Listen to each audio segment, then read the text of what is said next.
Good evening. We have breaking news emerging from the Indo-Pacific Anti-Nuclear Alliance today, as the international group announced it will provide military assistance to South Torbia to repel North Torbian forces from their territory. The Australian Prime Minister has announced that Australian forces will support the IPANA operation. It will join the coalition forces of the United States, New Zealand and Japan in support of South Torbia. In response to the alleged assassination attempt of the North Torbian Secretary General, North Torbia has launched a series of cyber attacks against its southern neighbour, combined with aggressive attacks across the military demarcation line. Now, this is followed by North Torbian Marine Expeditionary Force lodging the west coast of South Torbia close to Longapo. North Torbian forces have used tunnel systems constructed below the MDL to launch its ground offensive, and there are also substantial reports that the North Torbians have used chemical weapons as part of these attacks. Over the past few days, there has been a rise in South Torbian military casualties, and there's also been an increase in the number of internally displaced persons moving further away from the North Torbians' onslaught. The international community has expressed growing condemnation over North Torbia's aggression in recent years, especially following North Torbia's recent nuclear tests. As a result of the developing crisis, the UN held an emergency session to discuss the establishment of a multinational coalition force to assist South Torbia. Now, it comes as no surprise that the UN Security Council resolution was vetoed by both Olvana and Donovia. Now, as fears over the regime's military operation reaches an alarming level, member nations of IPANA believe it is now time to respond with force in light of the UN rejection of Security Council measures. Tonight, senior ANN news correspondent James Burke takes an in-depth look at the North Torbian conflict and the factors which have led up to today's announcement by the international community and IPANA of deployment coalition forces to South Torbia in an effort to repel North Torbian aggression.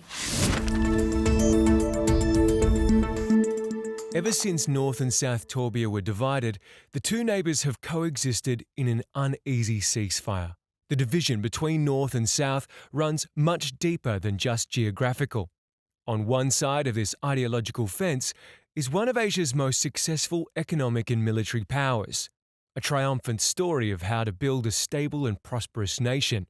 On the other is one of the most closed and reclusive nations in the world, an authoritarian and dynastically ruled state plagued by economic underperformance and widespread poverty.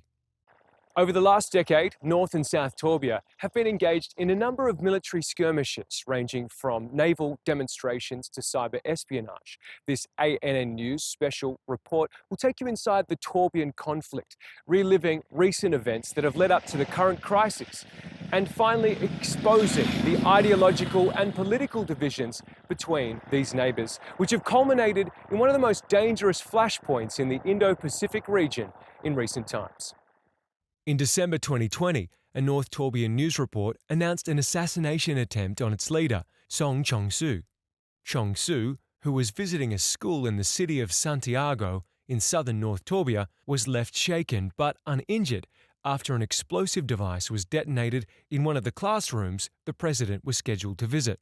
Within hours, a suspect identified as a member of the South Torbian Communist Army was arrested and detained by North Torbian police, and he quickly confessed to carrying out the attack. In a speech to the UN General Assembly, the North Torbian representative denounced the assassination attempt as a South Torbian plot to destabilize the regime, vowing that retribution would be swift.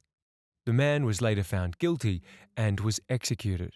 But reports from a North Torbian military attaché in April 2018 confirmed that the regime was already suffering from instability. The defector alleged that the regime's leader, Song Chong-su, was barely maintaining power. But rather than seek assistance from the outside world, the attaché reported that Chong-su had begun preparing his military for a mid-2021 reunification war. But the twist in the tale would come soon enough for North Torbia, setting into motion a deceptive and bloody road to war. In addition to the political instability within the regime, North Torbia's nuclear program and military actions also pose a threat to Indo-Pacific peace. Only last year, the North Torbian Eastern Fleet deployed for 10 weeks of exercises focusing primarily on surface action group tactics. North Torbia also engaged in a joint naval exercise within Olvana called Exercise Risen Sword. Recent satellite intelligence reports identified several North Torbian vessels berthed at Olvanan port being loaded with large containers. There were rumours that the containers were being configured to be able to fire anti-ship missiles. Today, I'm meeting with Robert Malcolm, a foreign policy expert specialising in North and South Torbian relations, to help me shed some light on the Torbian conflict and explain why Australia has now become embroiled in the fight. And we've all watched along as we've watched this conflict grow. But what has really driven these more aggressive moves by North Torbia, both inside and out of the state? Well, firstly, it's important to understand the nature of North Torbian society. It is one of the most closed societies in the world, and that has a big impact on how you conduct diplomacy. North Torbia has also suffered immensely from drought and food shortages, not to mention the economic and social impacts of the East Asian respiratory virus, the ARV. The leaders are desperate, even fearful, that a lack of a nuclear program leaves them vulnerable. It's also not always clear what North Torbia's intentions are, but a lot of their decision making is driven by the desire to unite the two countries once again. The UN has placed a number of sanctions designed to curb North Torbia's actions, but the message just isn't getting through. Now, even when the economic sanctions are tightened, the regime acts even more aggressively. So Australia is one of the founding members of the IPANA. Could you explain what is the IPANA and what role do you think it plays moving forward? Well, the Indo-Pacific Anti-Nuclear Alliance, the IPANA, was formed by the United States, Australia, New Zealand, South Torbia, Malaysia, Japan, Singapore, Indonesia and Malaysia. Their focus is to ensure that nuclear weapons are never used in the Indo-Pacific region. Because the UN has failed to support a creation of a multinational force to assist South Torbia, the IPANA has been instrumental in showing a firm hand towards North Torbia's aggression. Because actions speak louder than words, and sanctions can only get you so far. The IPANA is a great alternative to the UN as its sole focus is on the Indo-Pacific region. It can act as a vehicle for change. We have to remember that there's so many geopolitical factors that have been going on throughout all of these incidents. It's clear that North Torbia is using its nuclear program as a way to bargain with the West. As a result of natural catastrophes, including a huge devastation for both North and South Torbian crops and infrastructure, we know that North Torbia is feeling the stress of increased economic sanctions. There's a significant amount of political tension going on inside the regime, and a lot of this we don't see.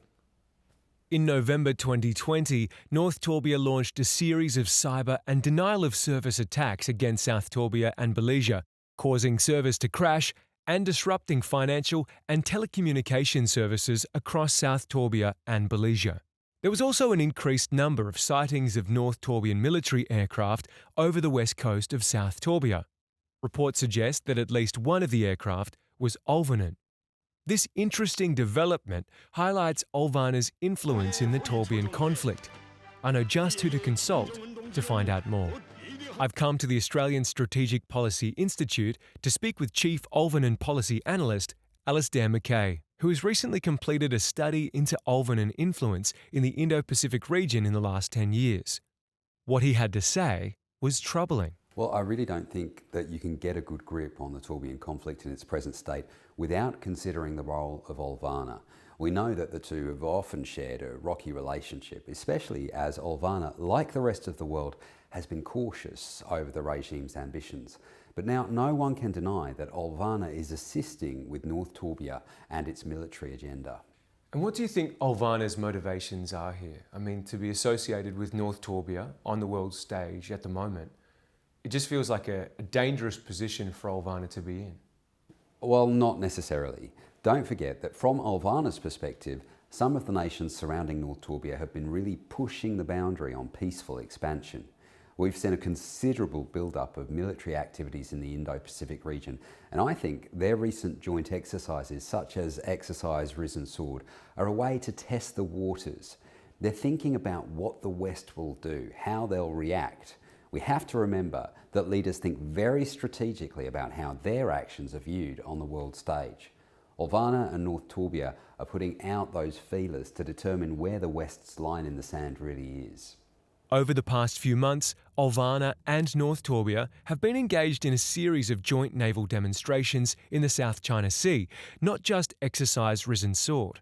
Commentators have been quick to note the startling improvements in North Torbian military capabilities, along with the increased presence of Olvanan equipment in North Torbian ports. Well, putting aside the past skirmishes which North and South Torbia have engaged in, I think what North Torbia is doing now is very concerning. They're looking for something more this time, and they feel confident with Olvana's backing. Olvana has its own ambitions within the region, and it will use this situation to its full advantage. I mean, remember in March 2020, when Olvana offered to return to the six-party talks if food shipments to North Torbia were increased. I don't think Olvana wants to be solely responsible for North Torbia, but we've seen it definitely has a role to play as tensions escalate. What do you think Olvana wants out of this conflict? Olvana wants to take advantage of this situation, but I don't think it wants to become directly involved. Whatever their involvement, it will be under the conflict threshold by using proxies and military capabilities which North Torbia does not possess. We now have a clear picture of North Torbia's intentions. For a dictatorial regime that is besieged by internal instability and poverty, the grand strategy of achieving victory in a reunification war with South Torbia would be just what it needs. And the world is beginning to see that strategy becoming reality. The international community is certain in its beliefs that any further conflict by South Torbia will be sophisticated, layered, and across multiple domains. The rest of us must now wait to see how such conflict will play out. James Burke, ANN News. Thank you for that, James. But we now have to cut to some further breaking news. We can confirm that North Torbia has lodged a Marine Expeditionary Force to the west coast of South Torbia and is advancing towards Alongapo. North Torbian troops have crossed the military demarcation line into South Torbia, supported by air attacks and artillery barrages targeting South Torbian Army command centres and major military installations. Reports have also confirmed that North Torbian Special Forces have launched coordinated attacks on key infrastructures in South Torbia. Unconfirmed reports of the use of chemical weapons during these attacks have also emerged, with extensive cyber attacks still continuing. Large numbers of internally displaced persons are reportedly moving south along the major highways to escape the North Torbian onslaught. We will continue to bring you news updates as the Australian forces prepare to deploy into South Torbia. For ANN News, I'm Erica Williams.